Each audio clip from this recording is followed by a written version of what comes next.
Assalamualaikum warahmatullahi wabarakatuh. Perkenalkan, nama saya Vina Natasha Putri dengan NIM 1903368 dari Prodi Pendidikan Fisika.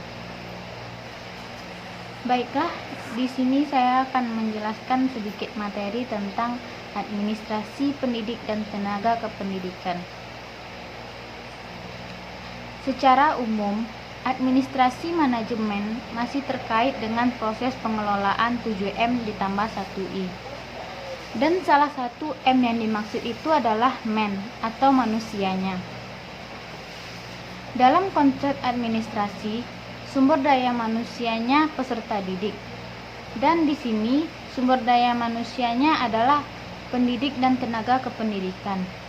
Atau istilahnya itu adalah PTK. Kenapa pendidik dan tenaga kependidikan itu perlu dikelola?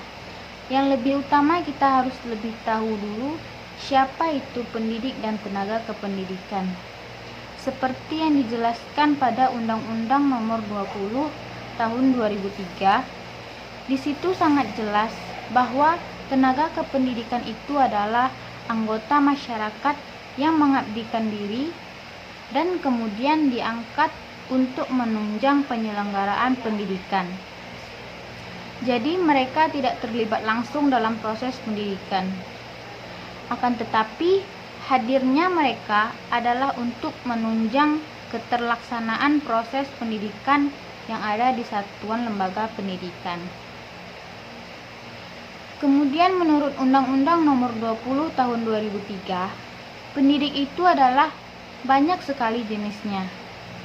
Mereka yang disebut sebagai tenaga pendidik yaitu tenaga yang mempunyai klasifikasi sebagai guru, dosen, konselor, pamong belajar, widya iswara, tutor, instruktur, atau sebutan lainnya yang sesuai dengan kekhususannya masing-masing serta berpartisipasi dalam penyelenggaraan pendidikan secara langsung.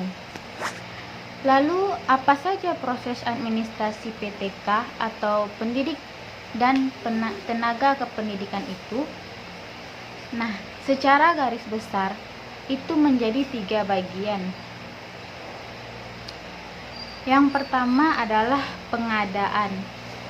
Artinya adalah proses mengadakan, menerima, mencari, dan menemukan. Yang kedua adalah penempatan, yaitu memposisikan mereka di tempat yang seharusnya atau dibutuhkan sehingga terbentuklah case directment dan case direct plus. Dan yang ketiga adalah orientasi, sebagai bentuk penerimaan kita kepada calon-calon atau mereka yang kita sebut sebagai pendidik dan tenaga kependidikan yang baru dengan diorientasi. Dalam proses pengadaan, yang perlu diperhatikan itu adalah analisis atau ramalan kebutuhan tenaga kerja. Kemudian dalam proses pengadaan itu ada yang namanya rekrutmen atau penerimaan. Dan yang terakhir itu adalah seleksi, yaitu menemukan yang terbaik di antara yang baik, bukan memilih sesuai akumulasi pikiran. Akan tetapi, seleksi itu dilakukan atau ditentukan sesuai dengan standar yang ditetapkan. Lalu, setelah diadakan, itu ada penempatan, yaitu proses menempatkan mereka-mereka yang telah diterima di tempat yang memang dibutuhkan. Sehingga tujuan akhir dari penempatan tersebut adalah directment in direct plus and directment behind direct job. Lalu yang ketiga itu adalah orientasi. Orientasi tersebut harus dilaksanakan sekaligus untuk menyatakan bahwa calon yang sudah diseleksi melalui rekrutmen tadi diterima menjadi anggota keluarga baru. Kemudian kita akan membahas hak ketika sudah menjadi pendidik dan tenaga kependidikan, yaitu terdapat 3 hak yang akan kita dapatkan ketika kita sudah menjadi PNS atau pendidik dan tenaga kependidikan. Yang pertama kita dapatkan yaitu adalah gaji. Gaji itu dihitung setiap bulannya, itu untuk PNS, dan sedangkan untuk honorer itu dihitung sesuai dengan kinerjanya atau kerja yang dilakukannya. Lalu yang kedua itu adalah tunjangan. Nah, di tunjangan ini terdapat 2 bagian. Ada namanya tunjangan tetap dan ada juga tunjangan tidak tetap. Di dalam Undang-Undang Nomor 13 Tahun 2003, Pasal 94, di situ dijelaskan bahwa dalam tunjangan tetap itu dinyatakan sebagai pembayaran kepada yang bekerja sebagai pendidik atau tenaga kependidikan yang dilakukan secara teratur dan kontinu atau berkelanjutan, dan itu dikaitkan dengan kehadirannya dan pencapaian prestasinya.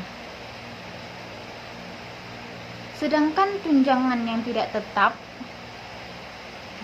itu tidak ada kaitannya dengan kehadiran, pencapaian prestasi, atau segala macamnya.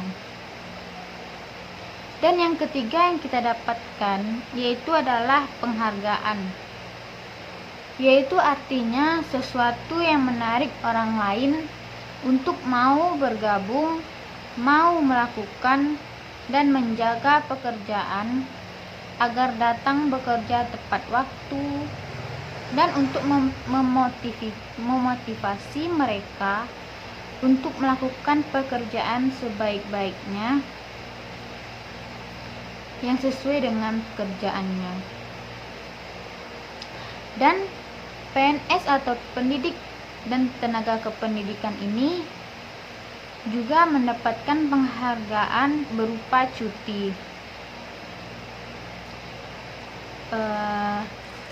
Baiklah, sekian materi yang dapat saya sampaikan.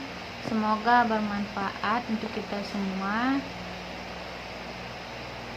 Saya ucapkan terima kasih dan saya akhiri dengan wassalamualaikum warahmatullahi wabarakatuh. Terima kasih.